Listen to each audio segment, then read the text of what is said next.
The objective of the labor inspection is to further strengthen the implementation of the visitorial and enforcement powers under the Labor Code as renumbered, towards securing a higher level of compliance with labor laws and standards and ensuring continuity and sustainability of compliance at workplaces.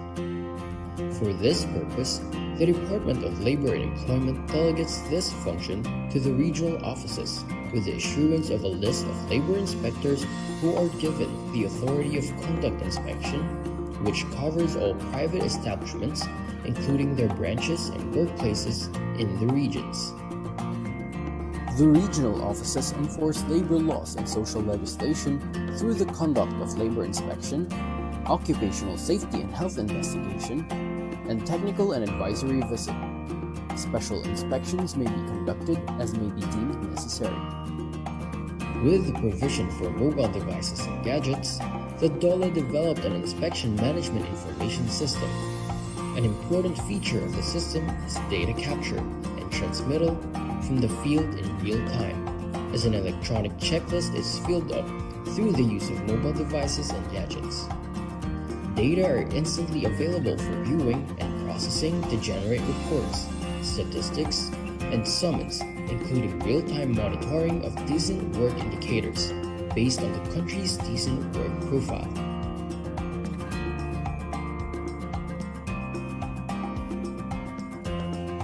The TAB, or Technical and Advisory Visit, aims to provide assistance to the micro-establishments, or establishments that have 1 to 9 employees, to be sustainable, productive, and competitive.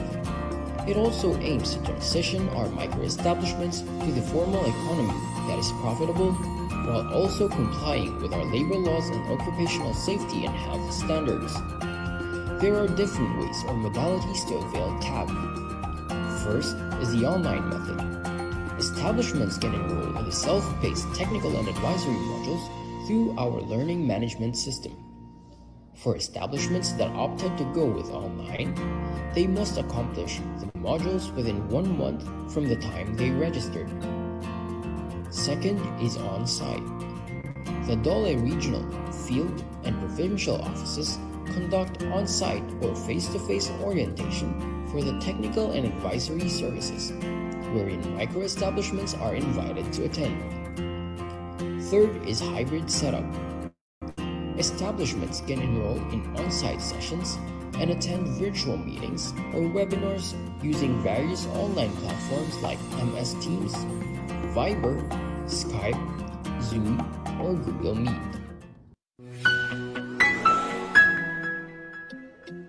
Establishment owners carry a big responsibility to comply with labor laws, including submitting reports and providing documents like payroll records during inspections.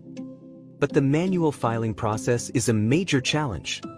They need to spend time, money, and effort to fill out forms and deliver them to the DOLE office, often dealing with traffic and delays. Sometimes, there's a long wait just to confirm if the report is accurate and complete. And it's not just employers facing difficulties. DOLE employees also struggle with limited manpower and the time-consuming task of reviewing and processing these reports. The time has come for change. What's required now is a more innovative, streamlined, and efficient process for handling compliance reports. One that will simplify life not just for businesses but also for DOLE employees. Welcome to the DOLE Online Compliance Portal, your all-in-one platform for seamless compliance submissions, designed to make compliance easier and more convenient for establishment owners. Telecommuting reports? Flexible work arrangement submissions? Reporting the 13th month pay? No problem. Even work accident or illness reports and the annual establishment report on wages, everything you need is now in one convenient portal. Plus, the DOLE Online Compliance Portal now includes the latest requirement for reporting movie and television shoots under Department Order 246, Series of 2024. All your compliance needs in one place, quick, secure, and hassle-free. With the DOLE Online Compliance Portal, registering your establishment is a breeze. Our automatic registration system ensures you are instantly compliant with OSH Standard Rule 1020. Once submitted, your certificate of registration is immediately available for download, saving you time and effort. Your establishment has been flagged for non-compliance during labor inspection. Don't worry. Required documents can be submitted quickly and conveniently. And if you're missing certain policies, like a mental health program or OSH program, we've got you covered with downloadable templates. Submit these documents directly through the portal, where DOLE inspectors will review, provide feedback, and keep you on track for compliance. With admin access on the DOLE online compliance portal, the labor inspectors can easily review the submitted reports and documents from the establishments. If further verification is needed, they can schedule an online meeting through Google Meet, all within the portal.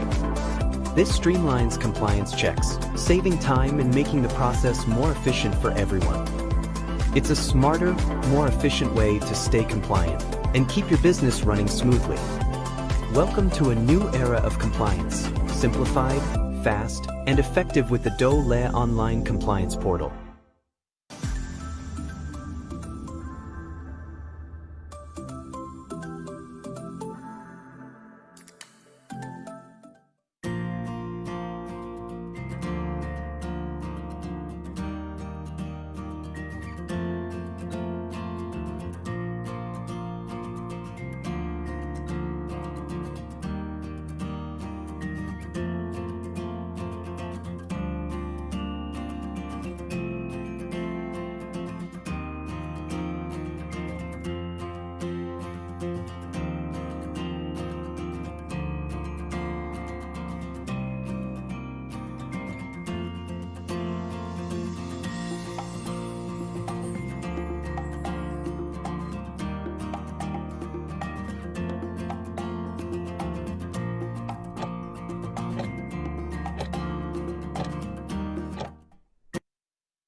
Good afternoon po. Isang malusog at ligtas na hapon ang aming pagbati sa inyong lahat. Welcome to Webinar Wednesdays, hatid sa atin ng Department of Labor and Employment, hosted by the Bureau of Working Conditions. I am Dr. Sheila Fortin Faborada, and I will be your host for today's webinar. Today's webinar session is entitled Workplace Safety and Productivity, the Value of a Drug-Free Environment. This topic is especially timely and relevant dahil kritikal ang isang ligtas, malusog at drug-free na lugar ng paggawa sa pagpapabuti at kapakanan ng mga manggagawa, pagpapatibay o pag-strengthen ng organizational productivity at pagfo-foster o paghuhubog ng culture of responsibility at accountability sa ating mga manggagawa at mga employers. And trivia lang natin po for today. Every third week ng November po ay pinagdiriwang natin sa Pilipinas ang Drug Abuse Prevention and Control or DAPC Week bilang nakasaad po sa Republic Act No. 9165 o yung Comprehensive Dangerous Drugs Act of 2002 na naglalayon na protektahan po ang bawat Pilipino, lalo na po yung mga kabataan natin mula sa mga masasamang epekto ng illegal drugs through sustained prevention, rehabilitation, and at mga community-based programs. Also, this is aligned din po with the Proclamation No. 124 Series of 2001 that this year's DAPC Week carries the theme na bawat Pilipino may papel sa pagbabago. Sama-sama nating itaguyod ang bagong Pilipinas kung saan kalusugan ay pinapahalagahan at droga ay inaayawan. Ang tema ngayon taon ay nagpapaalala po sa atin na lahat po tayo ay may responsibilidad. Unang-una sa ating mga tahanan, sa komunidad, at lalong-lalo na po sa ating mga workplaces na kailangan nating siguraduhing ligtas at malayo po tayo sa droga ang ating kapaligiran. But before we begin po this interesting webinar episode, we first ask for the Lord's guidance and blessing.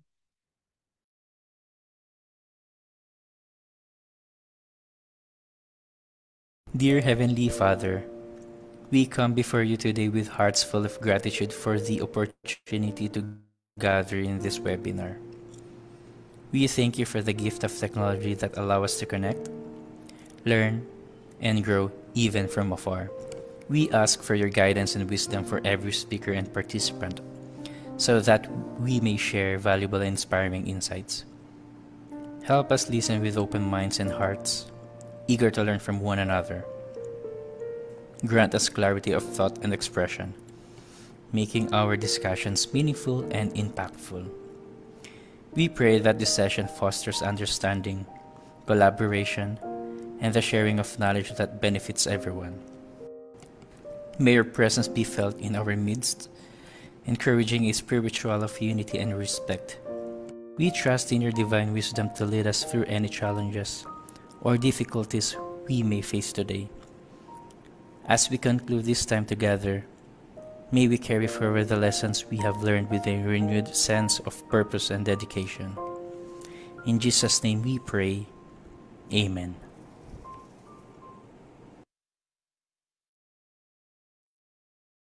Good afternoon po ulit at welcome sa Season 3, Episode 40 of Webinar Wednesdays.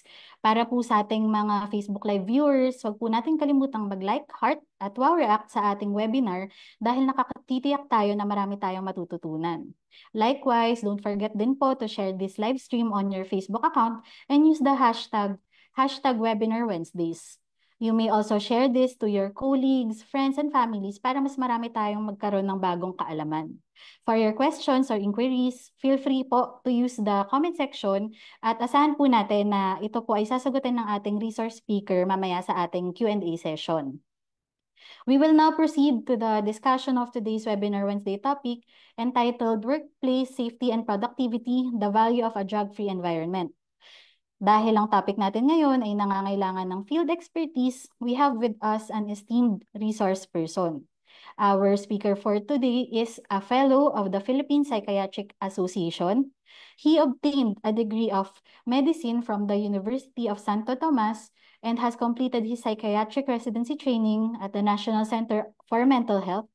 He also earned his master in hospital administration from the University of the Philippines College of Public Health in 1994 and obtained his career executive service officer rank 4 in 1999. He was the Medical Center Chief 2 of the National Center for Mental Health from 1998 to 2018. As co-chair of the National Program Management Committee on Mental Health, NPMCMH, of the Department of Health from June 2012 to June 2014. The program made mental health services more accessible through the integration of mental health services into the primary healthcare system of several provinces. In 2014, he inaugurated the NCMH Psychosocial Rehabilitation Training Center, a facility dedicated to promote psychosocial rehabilitation in all mental health facilities in the country, including community-based mental health programs. Since the declaration of a total war on drugs, he led a multi-sectoral, multidisciplinary team of experts to craft the DOH Interagency Task Force on Substance Use and Abuse Finding and Recommendations. He is currently a psychiatric consultant of the MetroPsych facilities, Roads and Bridges to Recovery, and the Philippine Mental Health Association. He is also the chairperson of the Philippine Tripartite Accreditation for Health Facilities. Everyone, please welcome our esteemed speaker, Dr. Bernardino A. Vicente. Good afternoon po, Doc. Ganda nga po sa Sheila sa lahat Afternoon ng po. participants natin ngayong hapon. Yes po. So we can start now? Yes po. Sige. Can we have yung first slide? Yung first slide ko is basically the title. So, work safety and productivity, the value of a drug-free environment. Next slide. Since yung substance abuse is a mental health issue, no, so having drug-free, it's a mental health issue. It's also a health issue, no. So I will be talking about it also from the perspective ng mental health and substance use disorder. So yung first topic ko is actually a nutshell ng value ng drug-free workplace, no? Parang summary na kagad, no? And then I'll walk you through the definition of health, mental health, and mental disorder, and then the entire spectrum of substance use disorder. And for you to be able to also know yung classification ng mga drugs, no? old terminology and new terminology that are being used for drug abuse, dependence, and addiction. And then walk through yung criteria ng paano mo masasabi na merong drug addiction or substance use disorder ng isang tao. There are several criteria. And then how are they treated, no? And then the impact of drug use vis-a-vis yung mental disorders. And then go to the meet in benefits of drug-free workplace, no? And then, and I think yung last, hindi ko na mabasa. Okay, teka.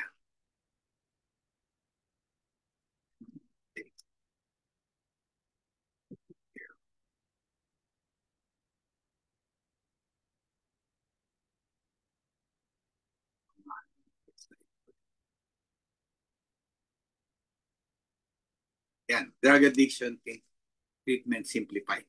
Sinimplify ko lang yung drug addiction, no? Para makita nyo kung paano kadali or simple yung process, no?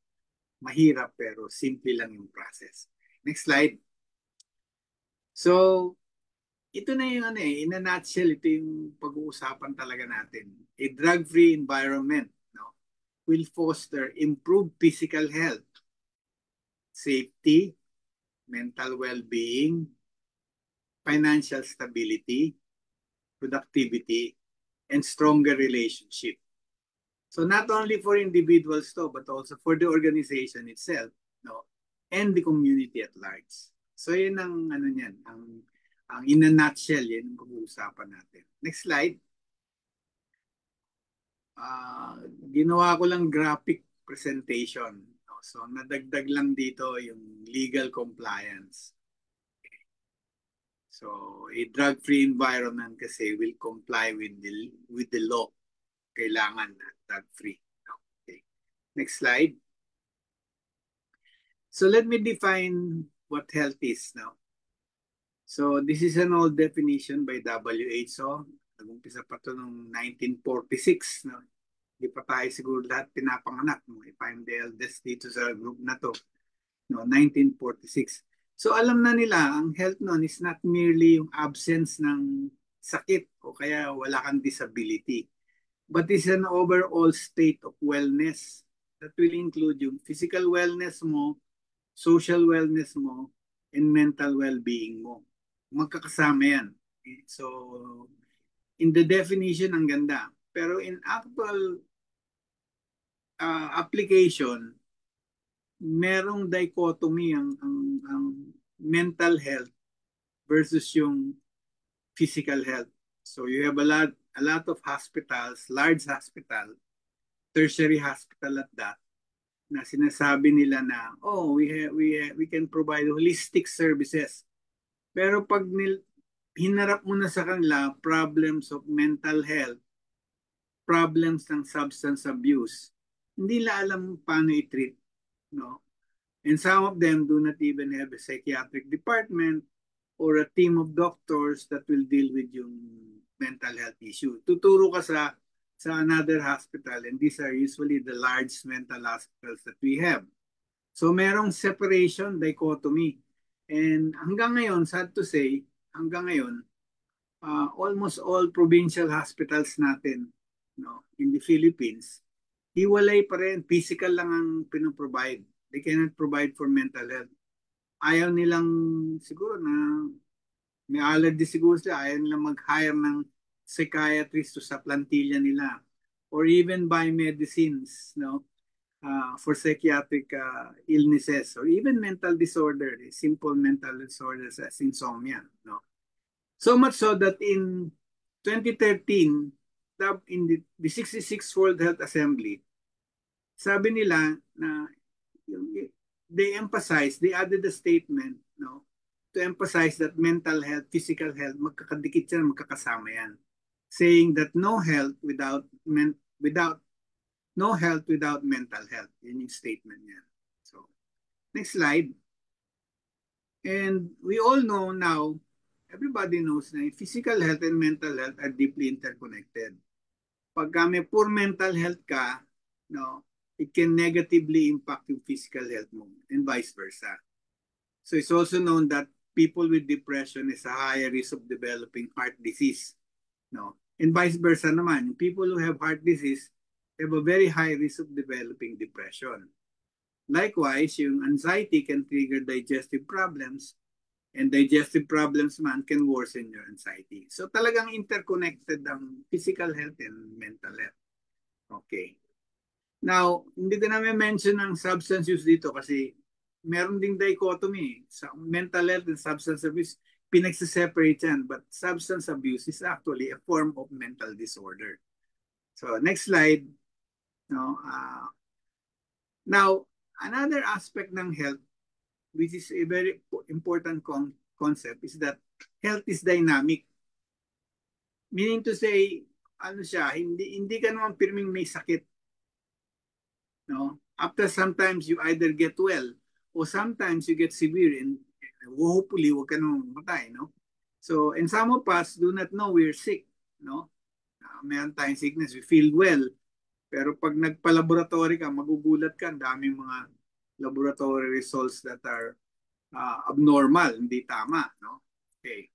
So, but you don't stop at being free from sickness, no? Kasi pwede mo pang itaas yung angkat ng health mo or have better health. And what you want to achieve is yung best health possible, no? Okay. Next slide. Because yung best health possible kasi, or positive health ang tawag nila, it predicts longevity.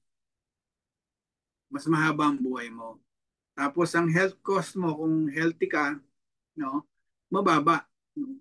Hindi malaking gastos mo sa health, no, services, no? And you have better mental health. And then what is good dito is you have better prognosis pag nagkasakit ka. Kung naka-positive health ka, tinamaan ka let's say ng COVID, no, hindi ka mamamatay kaagad, no? You have a better prognosis, a better fighting chance. Unlike nung panahon ng COVID, 14% ang mortality rate pag meron kang hypertension, pag may diabetes ka, and if you're elderly.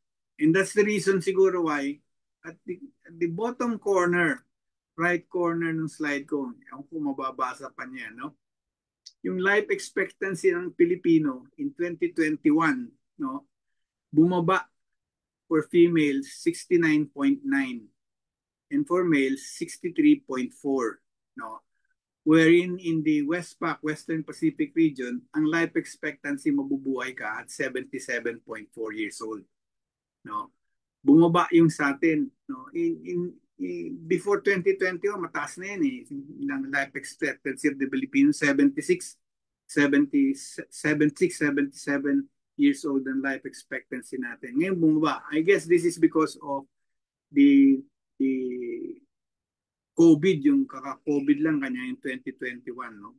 Kasi during the COVID, even the suicide rate, umakyat siya ng 25.7% ang suicide rate ng mga Pilipino, eh, no?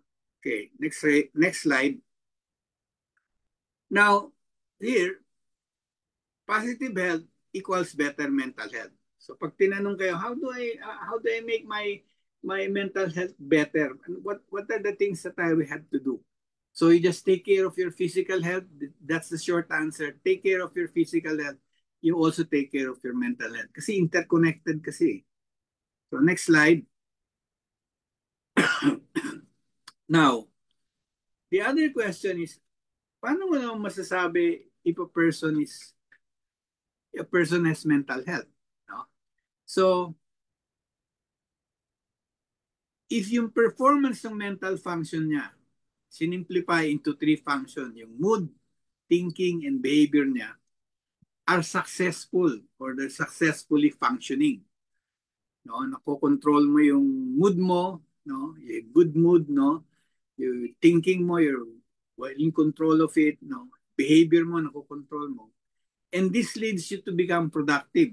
Nakakapagtrabaho ka, you can be a good housewife, no, and then you have fulfilling relationship, nakakapagmahal ka ng iba. Mahal mo rin yung sarili mo, namamahal mo yung sarili mo, or you're able to care for yourself. And because of this, nakaka-adapt ka dun sa day-to-day changes. So, ano ba, yung mga pang-araw-araw na mga stress, no, nakaka-adjust ka. Miski na yung unusual na stress, like for example, nagkaroon ng typhoon, nagkaroon ng mga baha, nakaka-adjust ka. No? Then you say you have mental health. No? So yung picture on the right, no, huwag niyo munang pansinin yan. It's about yung sinimplify ko lang yung buhay natin into two: waking life, saka the life is spent in bed. No? Okay, mamaya, pag-usapan natin yan. No? Okay, next slide. Now, yung concept naman ng mental disorder. No? Pag meron kang abnormal manifestation, yung tatlong minention ko kanina, abnormal manifestation in mood, thinking, and behavior, and nadidistress ka dito, or yan, nagkukos ng dysfunction. Tapos itong abnormal manifestation na to, sustained, tuloy-tuloy, o paulit-ulit, recurring, paulit-ulit. No? Then, you call it a mental disorder. So example, pagpalagay mo yung mood mo, that mood means pertains to feeling. So pumapasok ka sa opisina, miyak-miyak, iyak ka ng iyak. No? Paulit-ulit. Nasa meeting ka, bigla ka na lang umiiyak. No? Kinakausap ka nung subordinate mo, bigla ka na lang nag-iiyak, hindi mo mapigilan. No? Okay. So sustained yun. Araw-araw, isang buwan, ganun ka pirmi. Pag pumapasok ka na, iyak ka pirmi. No? Then that is an abnormal manifestation in mood. Now, if it causes dysfunction dahil doon di ka makapagtrabaho o distress ka, no? Then it's called a mental disorder. Commonly known, usually, and depression yan. Kasi yung mood mo, malungkot ka, iyak ka ng iyak, no? Tapos tuloy-tuloy, sustained siya, no? For a period of time, hindi ka makapagtrabaho, no? Hindi ka makarelate with others. No? Now, kung halimbawa, behavior naman yan, like for example, ang behavior mo is hindi mo mapigilan na uminom ng uminom. Inom ka ng inom ng alak. No? To a point, miski sa office, patago, umiinom ka. No? Hindi mo makontrol. Wala kang control. No? To a point na minsan pag nalalasing ka, hindi ka na makapagtrabaho. No? Or masama nun, you put others into danger. No? And it causes you distress. No? Let's say, nadidistress ka dahil may hangover ka, dahil gusto mo itigil, hindi mo matigil. No? Tapos mga obligation mo, hindi mo na nagagawa. No? Then it's called a mental disorder. That mental disorder is what you call alcoholism. No? Kung ibang droga yan, substance use disorder. No, yan. Kanya ang substance use disorder is also a form of mental disorder. Next slide. Ito yung mga examples ng common mental, marami yan, but these are some of the common mental disorder. Yung unipolar depressive disorder, yung depression, and yung bipolar disorder, I think familiar na kayo dyan sa social media, naglalabas yan. Schizophrenia is a thinking disorder. Common sa mga schizophrenia, mayroong hallucinations, may mga delusions. No? Yung epilepsy is more of a neurological disorder, mental disorder din yan. Nawawala ng malay. So yung anak mo, pag nawala ng malay, one episode lang, minsan lang nangyari, mataas yung lagnat, it will not qualify to be called a mental disorder kasi isang episode lang eh. Pero kung recurrent siya, paulit-ulit, no? Nasa eskwelahan, nag-seizure siya, nasa bahay, nag-seizure siya, paulit-ulit, then it will qualify to be called as a mental disorder. Seizure disorder ang tawag. Well, alcohol and selected drug, ang problema is the behavior of taking drugs. No? And then you have Alzheimer's. Ang problema dito is the memory. Yung post-traumatic stress disorder, na subject ka into a very traumatic event that you can't erase it from your mind, paulit-ulit sa utak mo, nare-recall mo, and you get distressed. di ka makatulog, nagiging anxious ka and so forth, nadidepress ka, yan. And then down the rest. Even yung inability to sleep, it's called primary insomnia. Di ka makatulog. Paulit-ulit, recurrent yan, no? Okay, next slide. But the common mental disorders that you will see in the primary setting is usually anxiety disorder, depression, psychosis, and substance use disorder. Yung anxiety disorder, yun ang pinakamarami. Maraming yan. In fact, sa Philippines, the most common anxiety disorder is yung specific phobia. Kung saan-saan natatakot. Takot sa dugo, takot sa makita ng gagamba, takot sa heights, no? Isa kasama din yung takusa, takot sa asawa, no? Okay. And then, this is followed by depression. Depression, marami ring nadidepress, no? Yung anxiety disorder yan, minsan ano yan, hindi usually dysfunction, mas marami silang distress. And nakakapasok pa sa office yan. So may mga kasama ka sa office na mayroong mga ganyan anxiety disorder, but they still nakaka-cope pa sa work, no? And then also depression, the same din, depression, may nakaka-cope yan, no? Minsan they still go to work, no? Even if they're severely depressed. Yung psychosis, chances are hindi, because this is a more severe form ng disorder, thinking disorder yan, no? May hallucinations, delusions, regression, sometimes incoherent, irrelevant. Hindi nakakapasok yan, no? Malamang hindi papasok yan. Sa substance abuse disorder, depende. Yung mild substance use disorder, usually na-employed pa yan, nakakapasok pa yan, nakakapagtago pa yan, hindi yung pa mahuhuli ang minsan, no? Pero kung moderate and severe substance use disorder na, malamang mapipick up mo yan right away in the office. And they usually hindi na nakakapasok sa office. Sobrang dami na ng absences niyan. Naaawul-awul na yan, mawawala na yan. No? So substance use disorder. Okay. So next slide.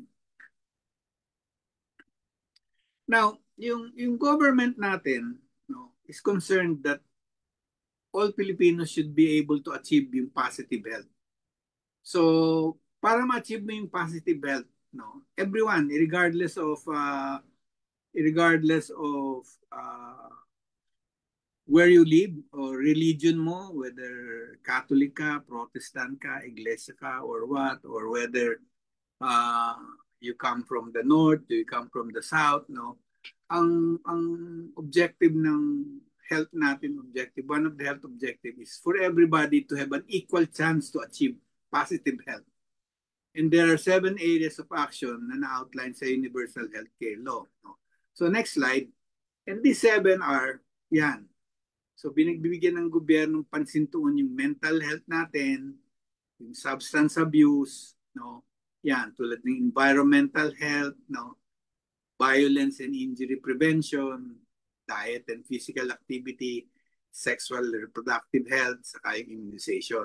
No? So, yan yung mga action. Ang topic natin is more of mental health, substance abuse, saka yung environmental health. Kasi drug-free environment, yun ang ginagawa natin para hindi ka maging drug dependent in the workplace. No? Sige, next slide. And this is just a spectrum of drug use. Pareho lang nung ginawa ko kanina na for health, no? Ang drug taking naman, the best that can happen to you is you have resilience to drug use. Kahit na anong pilit sa'yo, anong sitwasyon ng mangyayari, hindi ka mapapagamit ng droga. Hindi lang yung freedom from drug use. So kung sa mga anak natin yan, ang gusto mo doon sa mga anak natin, hindi lang alam nilang no to drugs, napanood lang nila sa TV, they actually know how to say no to drugs pag niyaya sila ng classmate nila. No, yun ang gusto mo. Now, drug taking may start, una yan, experimental lang. Again, yung mga anak natin yan, napapanood yung mga tiyuhin nila, tatay nila umiinom-inom, no? So minsan nag-experiment. Ano kaya, bakit kaya gusto nila daddy to? No? So nagdala ng isang bote ng A, B, C, D, E, S, Q sa eskwelahan, uminom doon sa ilalim ng grandstand, no? Yun, nahuli. Hindi naman alcoholic na yun, drug addict. Yun yung first use, experimental lang yun. But there are those who are occasional users. Paminsan-minsan. No, occasional users. And then there are those which you call recreational users. Gumagamit lang pagka may okasyon, merong special occasion. Birthday niya, birthday ng asawa, birthday ng anak. No? Okay. Yung heavy social, ganun din. Parang recreational use yan. Kanya lang, sinasama na nila pati yung birthday ng aso, sineselebrate na nila. Birthday yung aso ko eh. No? Tapos next week, birthday nung pusa ko naman. Sama na rin, inom na rin. No? Heavy social. No? Mas matindi. The instrumental, they use drugs like alcohol or shabu or some other drugs to be able to perform. No? So some athletes may use methamphetamine kasi feeling nila they become better when they have methamphetamine. Stimulant kasi yan methamphetamine. No? And then there are those who are regular user. Yun talaga nang gumagamit yan regular. No? And then meron nandun dependent and addicted na talaga. Pagkatapos ng dependence and addiction, hindi ka pa talaga mapigilan. Ang patutunguhan mo, dalawa lang. Either masiraan ka ng bait, mental disorder, or you die. Matay ka. No. Next slide. So resiliency to drug use means also better mental health. Okay. Next slide.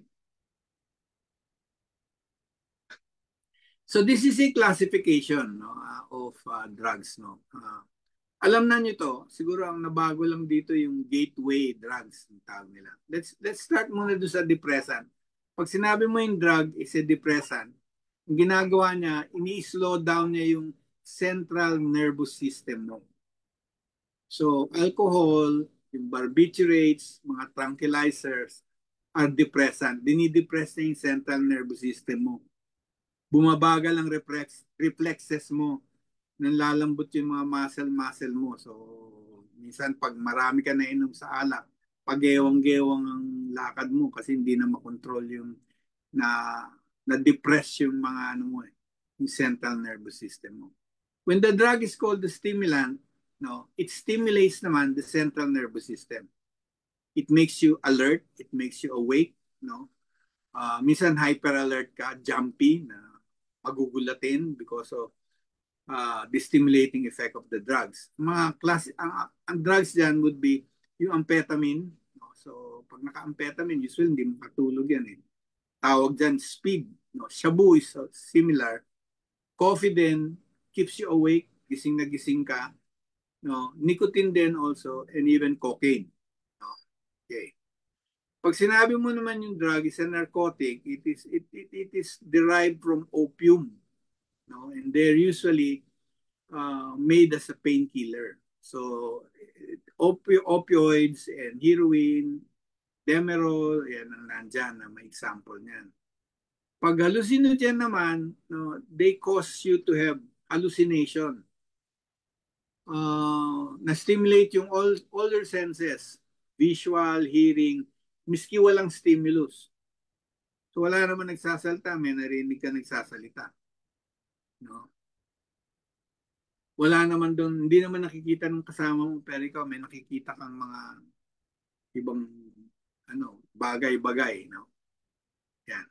And these are common with LSD, yung mga mushroom, psilocybin, no, and mescaline, no, yan, nagkukos ng hallucination. And even cannabis, yung marijuana, the high grade, yung mga kush, no, high grade na marijuana.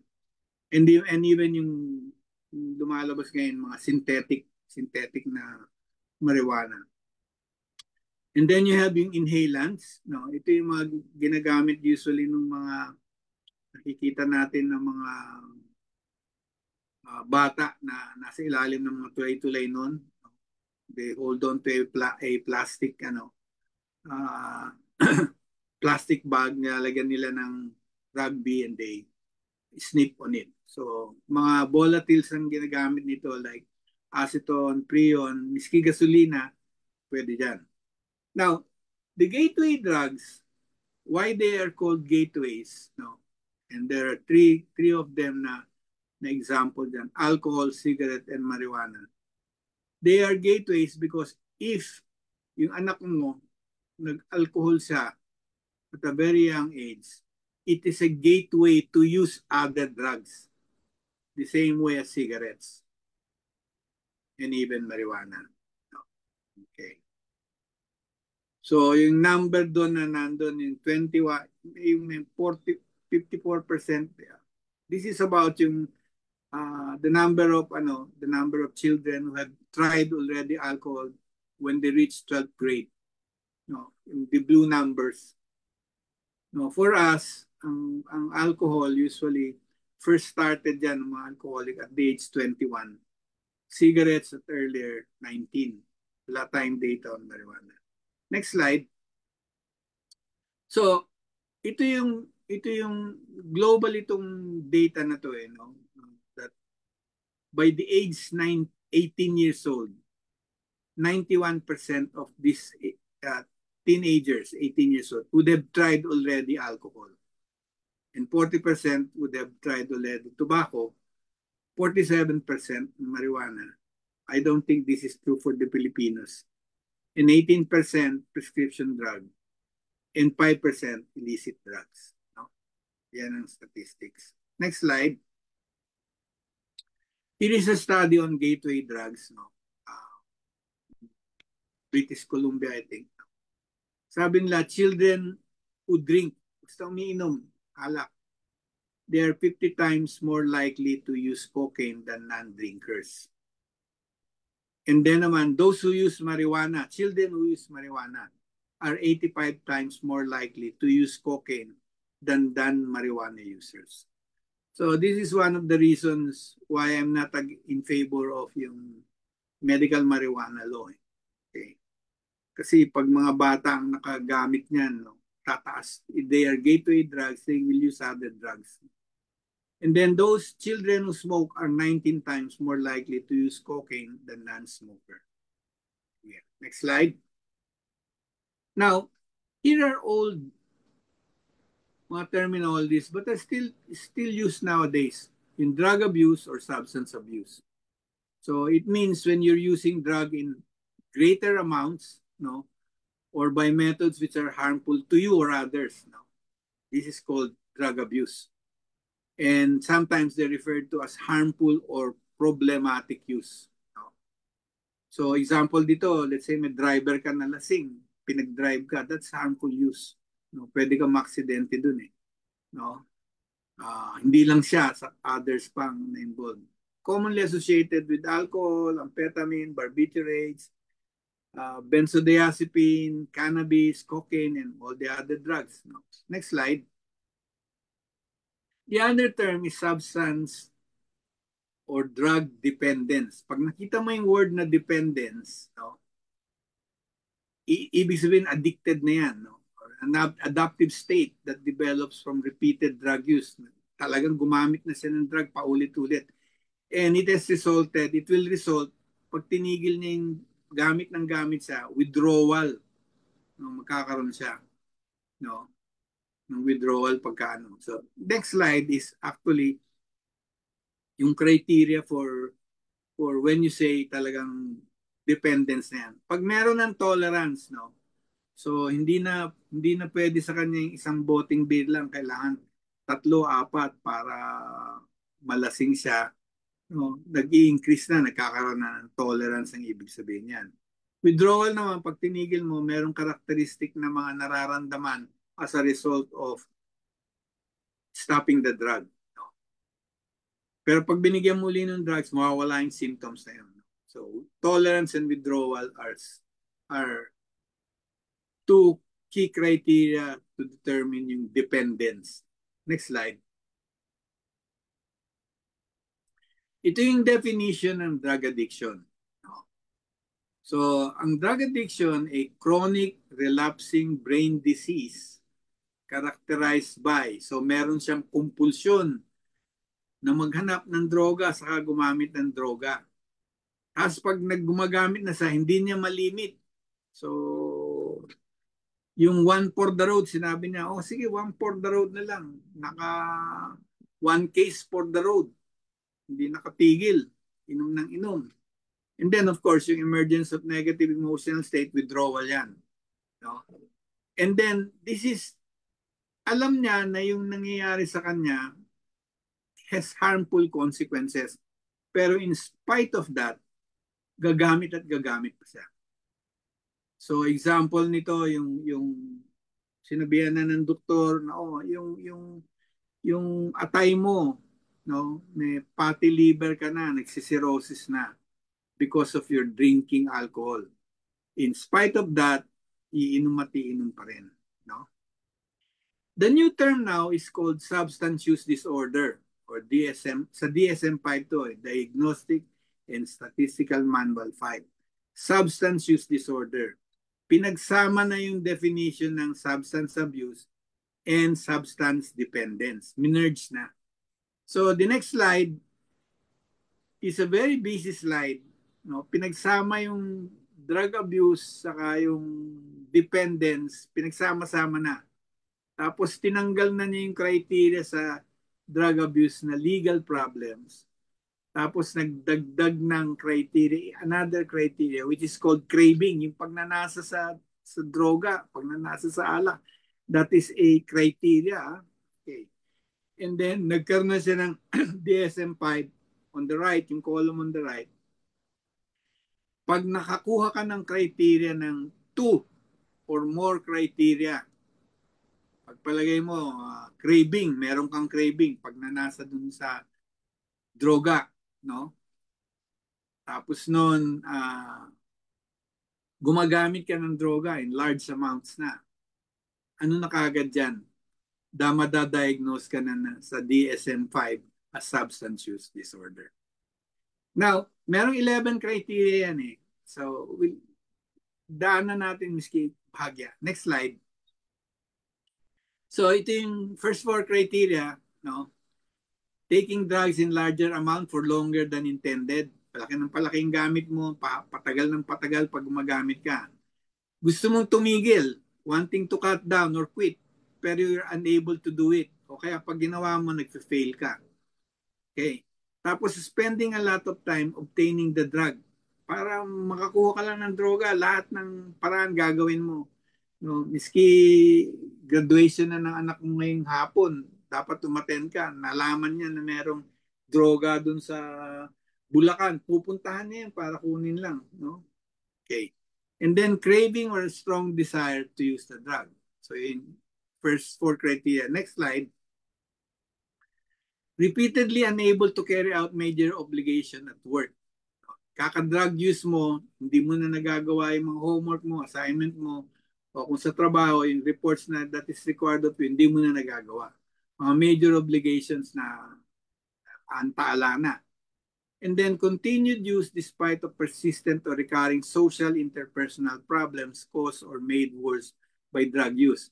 Nag-aaway na kayo ng asawa mo, nag-aaway na kayo ng biyanan mo, nanay at tatay mo, galit na sa'yo, pati yung aso mo, takot na sa'yo, no? Ayan, yung criteria na yan. Tapos doon, stopping or reducing important social, occupational, or recreational activities due to drugs. So very common, ito, isang clue ito kung gumagamit na yung anak mo. So kung pagpalagay mo, meron kang anak na who's academically good siya, no? Matataas ang grades, pumapasa siya. Tapos in addition dyan, naka-join siya ng may mga social activities siya, meron siyang kasama siya ng glee club, nasa athletic team siya, nasa football team siya, no? Uma-attend siya ng ganito. Pag unti-unting nawala na yun sa bata, mga important mga events na yun, nawala na. Tapos ang natira na lang, mapasok na lang siya, tapos hindi na magaganda ang grades. Isang isipin mo dyan, baka nagsa-substance use disorder na anak mo. O recurrent use of drug in physical hazardous situation. So alam niya magdadrive siya, umiinom siya ng alak, no? Ganyan yan. Next slide. Well, of course, yung consistent use of the drug despite acknowledgement of persistent, recurrent, or physical, psychological difficulties from using the drug. Alam niya na mag-hallucinate siya pagka naprapraning siya pag mamit ng sabu. No? Gamit pa rin siya ng gamit. No? Then of course, 10 and 11 is tolerance and withdrawal. So ngayon madali na i-checklist mo lang kung ano yung i-match mo na lang dito sa 11 criteria and you will be able to diagnose substance use disorder. So next slide. Ito yung how you will rate yung severity. Kung isa lang criteria, gusto lang niya magdroga, wala na ibang criteria, meron lang siyang urge, walang diagnosis yan. No diagnosis, hindi mo ma-diagnose substance use disorder. Pero kung meron dalawang criteria o tatlong criteria na fulfilled, it is called mild substance use disorder. Pagka 6 or more, yan ay yung talamak or severe. No? Yan ay usually na papasok sa drug rehab. Pag 4 or 5, moderate substance use disorder. Generally, ang moderate saka yung severe substance use disorder, you won't see them in the offices sa workplace kasi malamang di na pumapasok yan eh. Malamang dami ng absences niyan. Malamang late pirme o droga. Pero yung mild, minsan nakakapasok pa yan sa nakakapasok pa yan sa opisina. Minsan hindi mo pa mahalata yan, no? Na meron yung kasama mo pala siya na substance abuser pala siya. Next slide. Now, kung walang diagnosis, wala naman treatment yan. Usually, kung maanak mo lang nahuli, minsan nagsubok ng alcohol with a group, no? Patatawag lang sa principal's office yan, sa guidance counseling, they're given brief intervention. Pag nandun sa kabilang extreme naman, severe, yan hindi mo makuha ng counseling or treatment on outpatient basis, kailangan lagay mo sa kulungan na walang droga. Kanya tawag na residential treatment o kaya naka-inpatient, admitted sila sa mga rehab, no? Yung mga facility-based, usually specialized mga facility that will be able to give yung outpatient treatment and rehabilitation services. Pag mild naman, community-based, re-refer nila sa community-based treatment. Outpatient yan. Hindi yan na inpatient. No? Kasi yan nga, nakakapasok pa yan sa trabaho minsan. So, some of them are maybe working Monday to Friday, but on a Saturday, Sunday, attends a community-based treatment and rehab program in their community. Next slide. Okay. Pag tinignan ang problem associated with substance use disorder, lahat ng aspeto ng buhay mo, medical, pati dental, psychological, emotional, psychiatric, family mo affected, interpersonal relations, social mo, lahat, academic, lahat ng pati spiritual values mo will be affected pag nagdodroga ka, substance use. Next slide. In fact, from the start ng magre-requisite, mag-i-score ka pa lang o bibili ka pa lang ng droga, pwede na maraming mangyari sa'yo. Kung na-tsempuhan mo, by-bus operation yan, bumibili ka, pwede ka pang mabaril, mapatay. No? Or sometimes, because ang currency naman with drugs, sometimes it's not money, pwedeng sex in exchange for drugs, magkasakit ka ng HIV/AIDS or STD. Even when using it, paggamit mo, smoking, either snorting, in-inject mo, you can get into trouble. No? So, pag intoxicated na, may tama ka na, you can be prone to accident, maaksidente ka, no? Or pwede kang ma-overdose, pwede kang mamatay. Even trying to get out of it, no? Like alcohol, pwede kang may hangover ka, develop headaches, no? Going down do sa drugs, nagkakaroon ka ng insomnia. And then kung talagang addicted ka na, getting off it, no, yung withdrawal, no, it can cause death, no? Lalo na kung alcohol withdrawal yan, requires medical management, no? Hindi ka na manage ng gusto, pwede kang mamatay dyan. Next slide. Now, what's the impact of drug? Ang substance use disorder definitely leads to harm sa health mo, both physical and mental, no? The more common na physical ailment as a result of substance use disorder, mga infectious diseases, HIV/AIDS, yung skin mo can be affected, yung liver mo can have hepatitis, pati ngipin mo, you can have dental problems as a result of that, and many more. On the mental health issues naman, ang daming mental health problems that can happen as a use of substance use disorder. Next slide. Drugs can cause sometimes symptoms of mental disorder. So, pwede kang mag-psychosis, masiraan ng bayet. Marijuana can do that, especially in children. No? Mag-psychosis as a result of using marijuana. O kaya hallucinations and delusion. Some drugs may, like for example, amphetamines, shabu, can cause symptoms of insomnia. Hindi makatulog. Alcohol, common naman dyan, nag-amnesia, nagde-delirium, especially kung matagal na, memory problem, losses. No. Drugs can also use sexual disorder. Magkaroon ka ng impotence, no, infertility, no, decrease ng libido, yan. Pwede. Next slide. Now, ito yung sinabi ko, 2 endpoints lang ng drug addiction. Dalawang endpoint lang yan, no? Ang endpoint niyan is either mag-psychosis ka o mamatay ka, no? Death is usually due to overdose, napalaki yung gamit, no? Tapos simply bad drugs yan, no? Matagal kang na bakante na hindi paggamit, tapos gumamit kang bigla, no? O kaya it is a form of suicide. Then you can have psychosis, another mental disorder as a result of drug addiction. Next slide. Now, substance use can either trigger, magkaroon ka ng a mental disorder or cause that mental disorder. Or kung meron ka ng mental disorder because of substance abuse, na-perpetuate, hindi gumagaling dahil because gumagamit ka ng substance use. No? Next slide. And then meron namang sadya rin na mga persons who have substance use disorder at the same time, meron silang mental disorder. Ito yung dual diagnosis, common yan. At the most common na combination of substance use disorder and mental disorder is with depression. So next slide.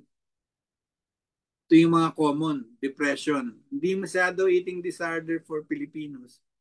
Pero yung mga mood disorder, anxiety, PTSD, and bipolar, common na co-occurring na illness yan. Next slide. Okay, this is a repetition ng drug-free environment. Okay, next slide. Well, anong benefits? So alam na natin, madali nang maintindihan yung benefits dahil na-lecture na sa inyo yung physical and mental complications eh. So mag-improve yung health mo.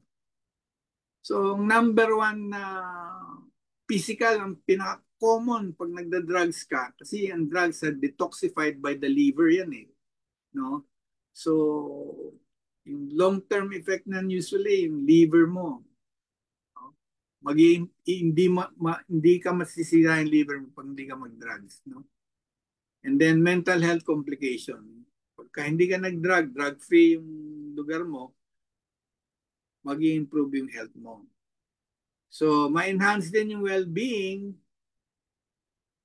Pag people are not under the influence of drug, nag-i-increase yung mental clarity, it's more ang energy nila, no, better ability to handle stresses, better judgment, motor skills are better, no? So less ang accidents, no? Yeah. Economic benefits, alam na natin yan, kung hindi ka nagda-drugs, ganda ang health mo, no, reduce ang healthcare cost mo. Wala pang legal cost. No? Kasi kung nahuli ka or what, edi meron pang cost yan. No? And then you can have stronger social bonds and relationship. Kasi pag hindi ka under the influence of drug, communication is better, and people trust you. Natatrust ka. So, easily ang cooperation. And you can be fully present with your family, with friends, co-workers, no? And it leads to more meaningful connection. Kaya nagiging stronger yung social bonds. No? And then legal compliance, no? So, marireduce kung drug-free yung lifestyle mo, marireduce yung risk of legal issues. Hindi ka makukulong or ma-fine, no? For possession or for use. Next slide. Okay. Now, as I've said, yung benefit is not only for the individual pagka meron kang drug-free work environment. No? It is also good for the workplace because yung employees who are not using drugs, they are more reliable. So, hindi absent yan, darating yan. They are more focused, consistent yan, engaged and capable of performing tasks effectively. So, mag-increase yung productivity sa organization, saka yung efficiency of the organization. Tapos doon, enhance yung safety. Madi-decrease yung risk of occupational injury and accident. So, imagine kung meron kayong mga driver nyo, 3 lang yung driver nyo. Yung isang driver nyo, basag pirmi sa marijuana. Yung isang driver naman, mahilig uminom ng alak. Yung isang driver naman, shabu ng shabu. O, tapos, kailangan dalahin mo yung team mo. Ikaw yung supervisor, akit kayo ng Baguio. Yun lang pagpipilian mo, yung 3 yun. Sinong pipiliin mo? Yung nakainom, yung nakashabu, o yung nakamariwana? Ikaw na lang mag-drive. None of the above, syempre. No? So, because safety is very important. Then, of course, if you don't take drug, no, nobody takes drug, no, less yung mga compensation claim ng workers. Mas maganda ang health ng ng mga empleyado, no, lower healthcare expenses. Tapos marireduce yung absenteeism. And probably kung meron mga insurance kayo, yung insurance premium, you may be given discount. And of course, the best is yung better workplace culture. So it promotes a healthy, supportive, secure environment where employees feel valued and supported in their well-being. Yan ang benefit sa workplace and organization. Now, next slide, hindi naman nagtra-translate lang yan din sa hanggang individual and the work. You also contribute to the community pag ginawa mo yung drug-free environment yung workplace mo. No, it contributes to lowering yung drug use in the community, yung rates, yung prevalence, no? So yung mga members mo may be able to work and even play together and actively promote healthy lifestyle. And then of course, yung ginagawa yung drug-free environment in the workplace, no, is cost effective. It makes the cost ng dealing with substance abuse more effective than kesa dun sa pag drug addict na sa kanyang gagamutin, hindi rehab kasi that is very costly. So yung mga preventive promotive programs which you do in yung offices nyo helps the community and the society in general. Then of course, public safety, pagka drug-free yung nyo, marireduce yung violence, damage to property that are linked to substance abuse. Okay. Next slide. So I think dinowing ko lang itong kanina I showed you yung experimental, occasional, recreational use. And below that are arrows, no? You have ang mga strategies mo kasi promotive, preventive, treatment, and rehabilitative. Pagka dependence na, even heavy user, instrumental, and recreational, treatment ang ginagawa mo na, treatment or rehabilitation, mahal yan, they are expensive. Lalo na kung dependence, severe substance use disorder, ipapasok mo ng rehab, no? Rehabilitation usually 6 months required, no, by law. Some rehab, private rehab, require na 1 year ka dapat mag-rehab. Ang gastos-gastos niyan, na rehabilitation center, pinakamura na siguro na nababayaran mo, subsidized na drug rehab centers would be 15,000-20,000 a month. Pero the average mga rehab would be somewhere around 40,000 to 50,000 a month. Eh kung isang taong ka, more than 500,000 ang magagastos ng pamilya mo. Because treatment is very expensive.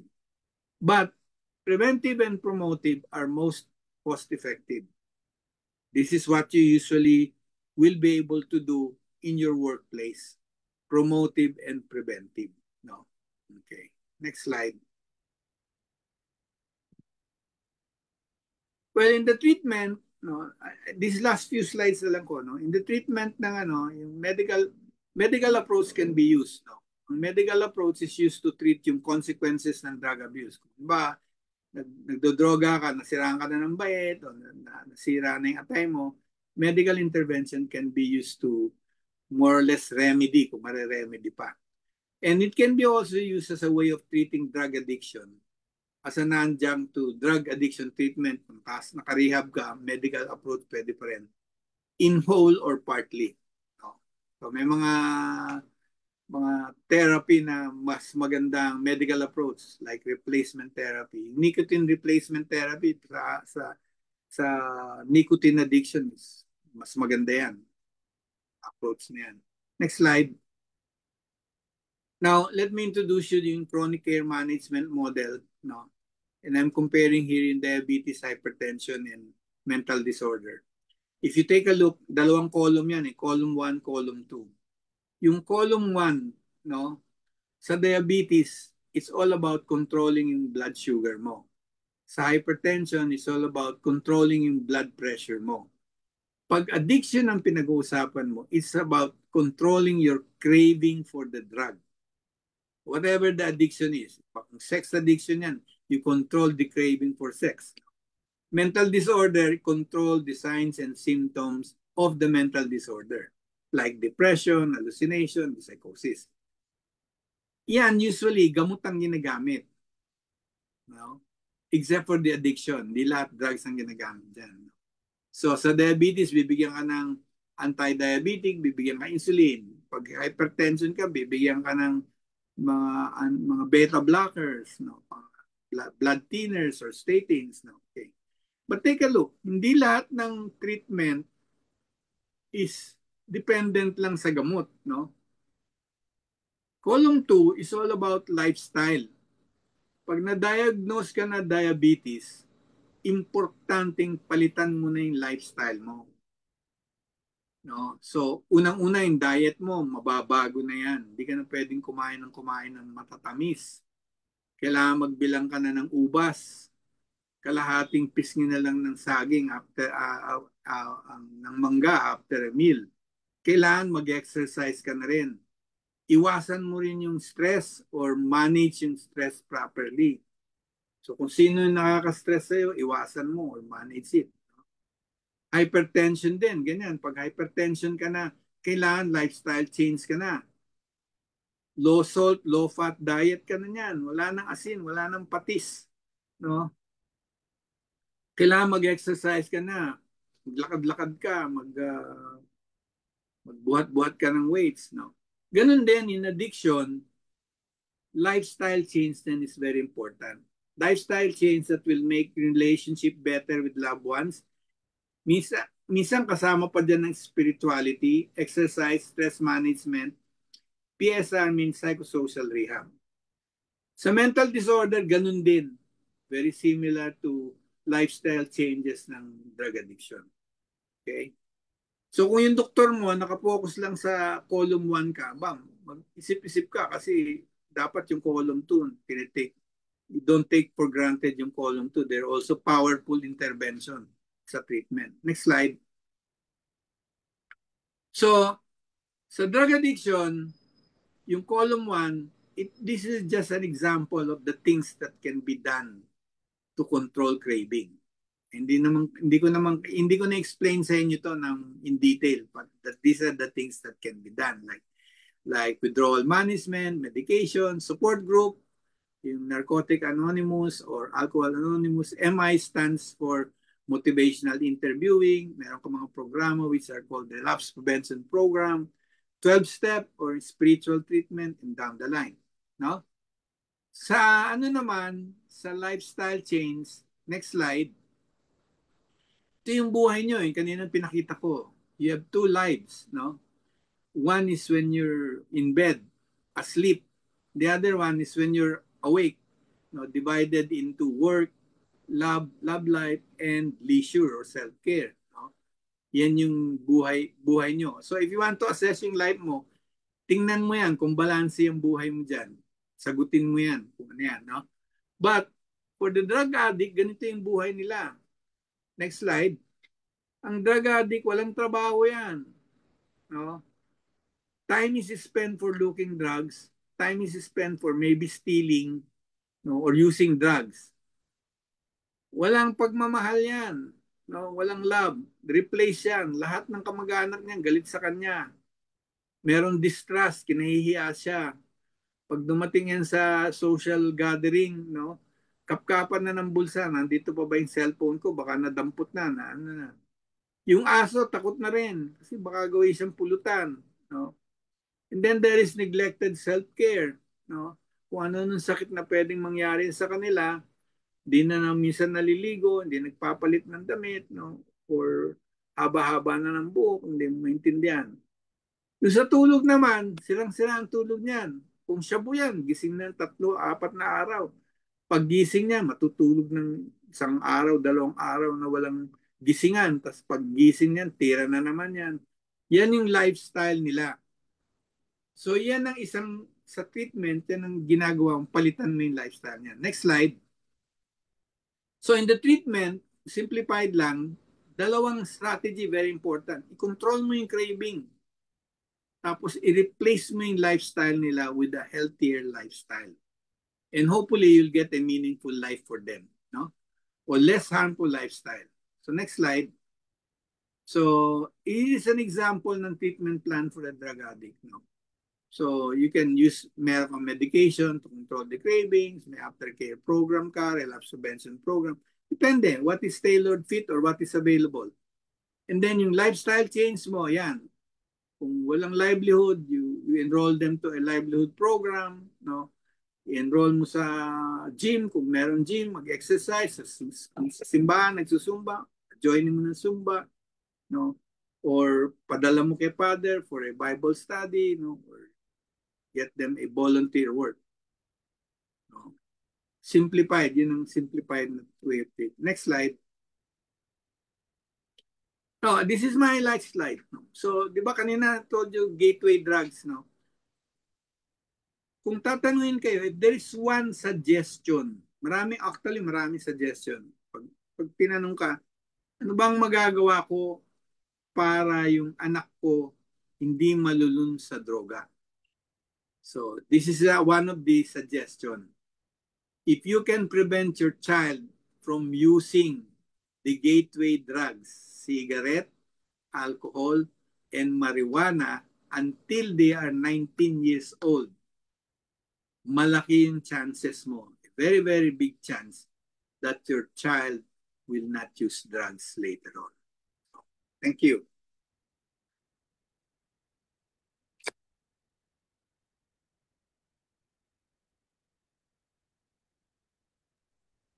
Thank you very much po, Dr. Vicente, for the comprehensive and insightful discussion on workplace safety and productivity po, the value of a drug-free environment.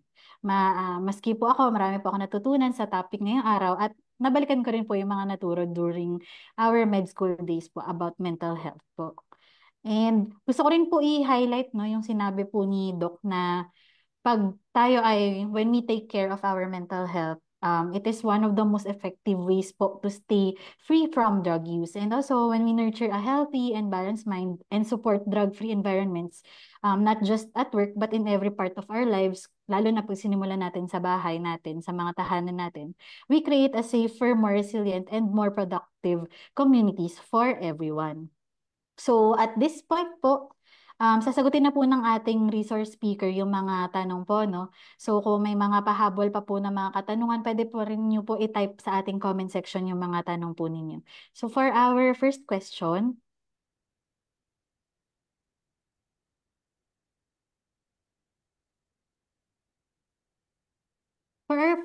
po, Doc, once po ba na meron ng records ang isang empleyado na siya ay may history of drugs, pwede pa po ba siyang tanggapin sa company? If hindi po, ano po ba yung pwedeng i-advise sa kanya? Well, this is ano ito eh. Pag meron ka ng history ng drugs, may stigma automatically yan eh. Pag nagda-drugs ka. Mental illness, no, mental disorder, and also substance use disorder carries a very high stigma na pag minsan napansin mo yun nasabi mo sa kumpanya yan when you're applying for it, no, yung iba automatically hindi ka natatanggapin depending on the policy of the you know. The other one is pwede in some more medyo liberal na kumpanya, no, they will ask you to, okay, meron kang history ng ganito, did you have treatment? Pag sinasabi mo, nag-treatment ka, hihingan ka ng certification. Bumalik ka dun sa doktor mo and then get a certification that you are now recovered ka. No? In remission ka. Ibig sabihin, hindi ka na gumagamit. And then for how many years you're not using. No? So yun. The other one na pwedeng gawin is, huwag mo nang sabihin. Tahimik ka na lang. Nasa sa'yo na yun. Maraming gumagawa ng ganyan, hindi na nila sinasabi. Pero for mental health, like for example, depression, anxiety, no, sinasabi nila yan.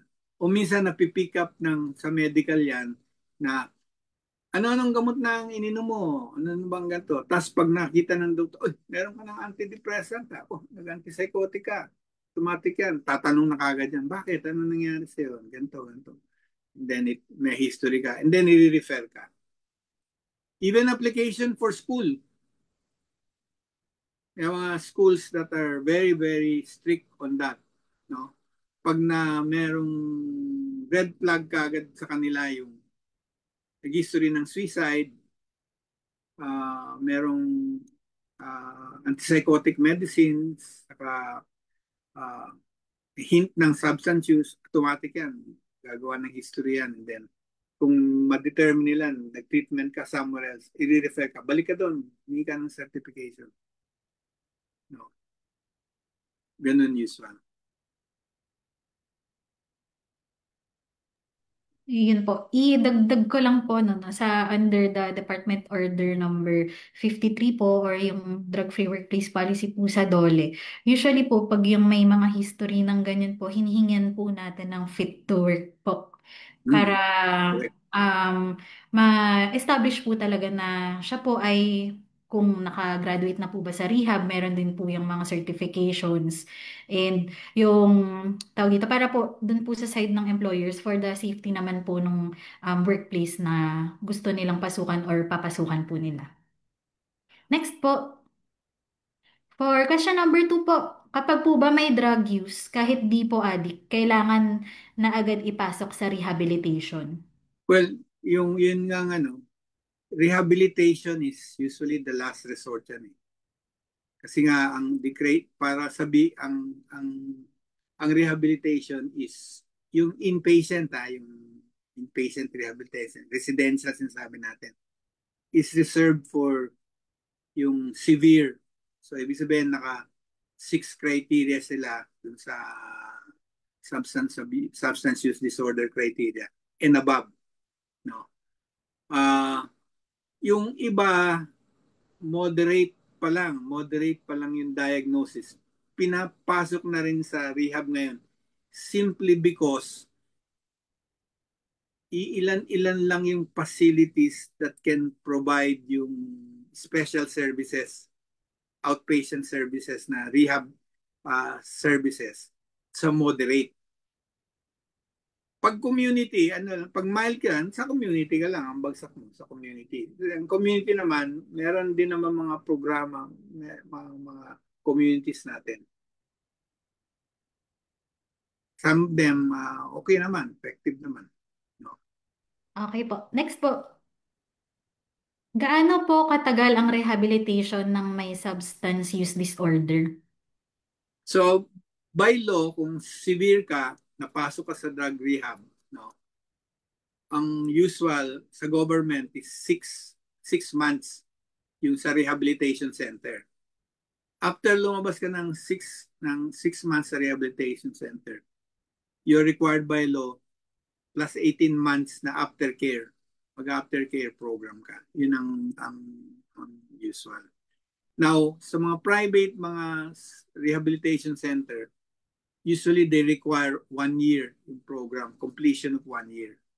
Pag na-complete mo yung 1 year, usually nagbibigay sila ng guarantee na pag nag-relapse ka, no, tatanggapin ka na ulit and give you treatment na at the discounted rate. So, kung hindi naman kung mild lang, moderate, no, kung meron kang extensive na program for the moderate, 3 months to 4 months pwede makukuha. No? Yung treatment mo, even in the community, 3 months to 4 months. No? But make sure that the program is good. Tapos nun, even after the program, kasi ang drug addiction, parang lifelong na yan eh. Pag nagkaroon ka niyan, at hindi ka na gumagamit, let's say, nagkaroon ka na ng tawag nila, remission. You're in remission. You're drug-free. No? Isip ka ng isip, baka mag-relapse ako. So, constantly mong gina-guard yourself to prevent a relapse. No? Na minsan matagal, lifelong, sabi ng ibang mga drug addict, lifelong yan. Di basta-basta pag natapos mo yung program, tapos na, you continue on. No? Kaya hindi biruan ng substance abuse. No? Thank you po. Next question po natin ay, ano pong advice ninyo sa mga nakarecover na sa substance abuse? How about po sa HR at management pati sa coworkers? Paano po kaya best i-handle ang reintegration? Ano ma-advise mo sa mga naka-recover na sa substance abuse? No? Okay. Well, you continue a program to prevent yourself from using drugs. Yun yung katulad yung kanina. How about sa HR at management pati sa co? Actually, pag naka-recover na, no, you should be treated as ordinary individuals, the same lang other individuals. Eh. Wala namang other special na consideration na gagawin sa iyo. Integration would only mean that you will be given the same, kung what is given to other employees na task na, bibigay din naman sa iyo, ganun din dapat. Not unless na substance abuse ka, tapos nagkaroon ka ng brain damage ka, that's different. Kasi ito naman, pag substance abuse, tapos naka-recover ka, no? Sabihin, yung hindi ka na gumagamit ng droga, no? The presumption is, yung mind mo is normal na, no? Maayos na, no? So you should be treated the same way as other employees will be treated para ma-reintegrate ka. No? Not unless kung yung organization nyo will have tawag nito, may mga probation ka pa. You have to be, ma-observe ka, magre-report ka dito ng ganito, ganun. Pero that's usually taken care of by mga aftercare programs sa labas yun eh. No? Bale, madagdag ko lang po, no? Doon din po sa aming DO 53 po, For the HR or the management po, syempre we should manage the cases with confidentiality, non-discriminatory rin po siya. Syempre, alam naman po natin na stigmatize sila. So, as much as possible, kailangan po nating panatilihin yung privacy po ng ating mga empleyado, no? Tsaka, yung pagmamonitor po, dapat without stigma po sana. And para sa mga coworkers naman natin, magkaroon din po tayo ng encourage po natin na magkaroon ng inclusivity and maging aware at sensitive po tayo sa ating empleyado na kaka-recover pa lang po para hindi naman po niya ma-feel na na-left out po siya or nasistigmatize siya dahil po na, sa kanyang drug abuse na or substance abuse po na past po or history. Next po, may libre po bang medical intervention on substance abuse po na pwedeng i-avail? If ever meron, san po ito? Usually, mga Department of Health na drug rehab are free. So, drug rehab ng Department of Health, basically sa Bikutan is one of them. Bikutan, Dieba. And then other regions din ng Department of Health, meron silang mga drug rehab that are free.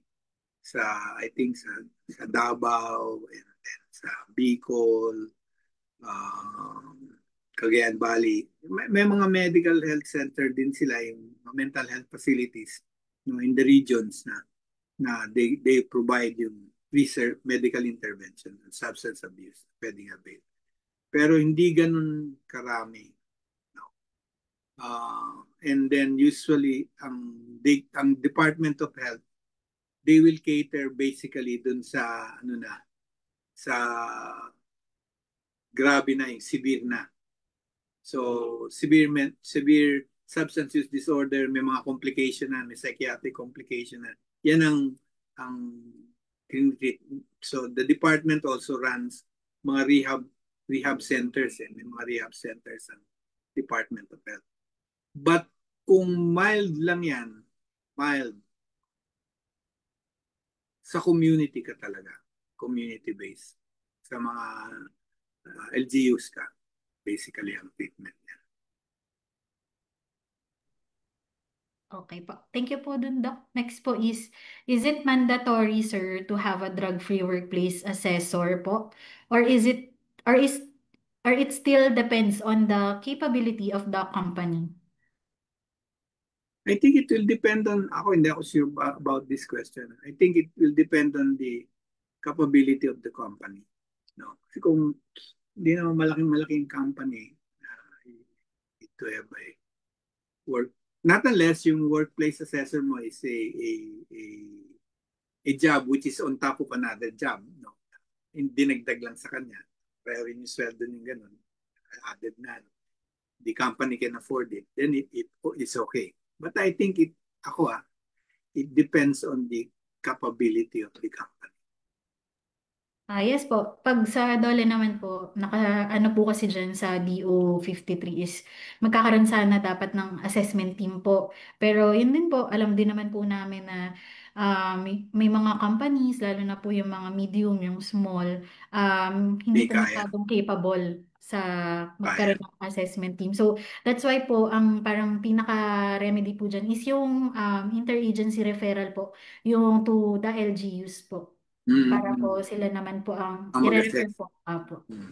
Can help in the assessment. Yes po. Next po.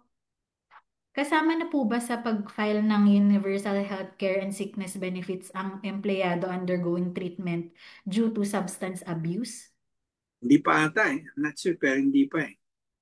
Kasi even yung mental health, no, hindi pa full ang benefits nila eh. No? More so ang substance abuse. Hindi ako sure. I think ganyan. Hindi pa kasama. We'll look Wala pa akong cases na ganyan. Yes po. Next po. Once confirmed na positive na po sa drug ang employee, pwede na bang grounds yun para siya tanggalin sa work? Depende on where you're working eh. I think for the military, mga police, once nag-positive, no?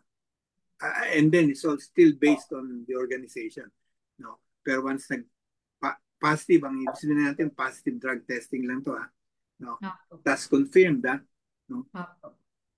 Tinatanggal nila kagad, Opo. Sa amin po, yung Sa sa iba, hindi. issuance po namin, Dok, once po na nag-positive po siya, Referral pa yan. i-refer pa rin po. Tapos, yun po, pag first time drug use po, ay may ano pa rin po siya na pwedeng i-reintegrate po. Pero po, yun pong yung nahuli na may drugs po sa workplace, yun po, or second time po, mag-positive po ulit siya sa random drug testing, doon na po magkakaroon ng other legal, ano po, Yes, because liability. a positive drug test does not mean you're a drug addict right away. Yes. So there are some people, let's say, unfortunate sa'yo na ano ka, na traffic ka, female trafficking. Yung mga the victims ng female trafficking sometimes drug against their will. So nag-positive doesn't mean drug addict ka. Hindi ka ng drug, no? Drug ka. But alam ko sa mga police, strict ko yan. Pag nag-positive, parang hindi na nire-report, tatanggalin ka na. Sige po. Next po natin ay number 9. Sino po dapat magbabayad ng rehab ng employee? Kung yung organization may pera, then why not? Pero generally, because the rehab is very expensive, no, hindi sino-shoulder ng mga companies yan. Ikaw magsi-shoulder niyan. Opo. Yung ano lang po, talagang yung random drug testing lang po yung shouldered ng employers. So, kaya po natin sila nire-refer sa mga LGUs for ano po, para po maka-avail. Like what I mentioned, kung nasa private ka, ang bill mo kung rehabilitation, inpatient rehabilitation, naku, mahina dyan ang half a million in a year ang gagastusin mo. Kaya ang daming drugs. ang daming pag-treatment kasi very expensive kasi kailangan mo na ng mga psychiatrists, trained psychologists, addiction counselor, mahal-mahal na may gamot ka pa. Mahal niyan. Kung mamili yung empleyado ng air-conditioned na drug rehab center, saksaka lang mahal. No? Na meron namang gano'n, Meron mga gano'n na parang resort. No? Sige po. Next po, Doc. In addition po, kung empleyado ka natapos lumabas sa background investigation, kung empleyado ka na tapos lumabas sa background investigation na may history ka sa illegal drugs, then di po makakasubmit ng fit to work ang empleyado, then ayaw din po magpa-enroll sa rehab, can we terminate the employee? Paano to? Hindi ko naintindihan. So yung Parang empleyado ka employed na po siya. Empleyado ka na, tapos Yes po. you're already employed. Yes you're po. already working in that Pero nagkaroon ng background investigation and they found out na may history ka ng illegal drug use. Apo. Tapos hindi daw po siya makapag-submit ng fit to work and then ayaw magpa-enroll sa rehab. Can they terminate the employee na daw po outright? I think pwede. No? Pwede kung if it is the policy ng the organization you're working, no? Pwede kang ma-terminate on that basis. I don't know, anong dole. Pwede yun, di ba? Opo. Depende kasi sa guidelines po sa policy nila. Guidelines sa policy. If it will fall under insubordination. Pero kung ano ka naman, yung kung history lang ng illegal drugs na naging ang kailangan mo lang naman i-prove dyan is na may history ka in illegal drugs and then nag-remission ka na. Ibig sabihin, hindi ka na gumagamit. And then for many years, no? And then fit to work lang kukunin mo. Parang ordinary na lang yan na pupunta medical ka ng certificate. Medical certificate that you're fit to work. Pero usually, ang hahanapin ng employer mo is coming from a psychiatrist kasi ang illegal drug is also under mental health. So, ang hahanapin yan, certification from a psychiatrist. Noted. Huwag kayong matakot sa psychiatry. Punta ka sa psychiatry. I-evaluatein ka. I-evaluate ka. I guess po, yun na po ang last na question natin. So, thank you po sa inyo, Doc. Sige. Thank you din, Sheila, and all the participants. Maraming salamat po, pati po sa mga nagpadala ng questions sa atin. At kung meron pa pong hindi mga nasagot ngayon, rest assured po na ang aming social media team po ay sasagutin po yung mga inquiries mamaya po. Once again, thank you very much po to our Dr. Bernardino A. Vicente for sharing po your expertise on this topic po. Meron pa po ba kayo, Doc, na mga final words or thoughts po for you? Yung slides ko, you can I'm sharing my slides for anybody who wants to use it or review it. I'm sharing that. Thank you po, Doc. Sige. Thank you then. Sige po. Bye. So, join us po next week, November 26, 2025 for episode 41 of the Webinar Wednesdays entitled Safe and Inclusive Workspaces for All, Building a Sustainable and Equitable Filipino Workplace. Let us all discover how creating a safe, inclusive, and fair work environment not only protects employees, but also it drives long-term productivity and sustainability for organizations across the Philippines. If you have further questions, you may send us an email po at ask@bwc.dole.gov.ph or you may call the Dole Hotline 1349. Again, please follow us po at Dole BWC 1949 on Facebook, X, formerly Twitter, YouTube, and Viber to stay up to date po with the latest announcements from Dole, BWC, and our attached agencies. And that concludes po our webinar for today on behalf of the Bureau of Working Conditions. Maraming salamat po sa inyong pakikiisa. See you po sa ating mga susunod pang episodes. Ingat po, God bless all. I am Dr. Sheila Fortin Faborada, your host now, signing off. Thank you po.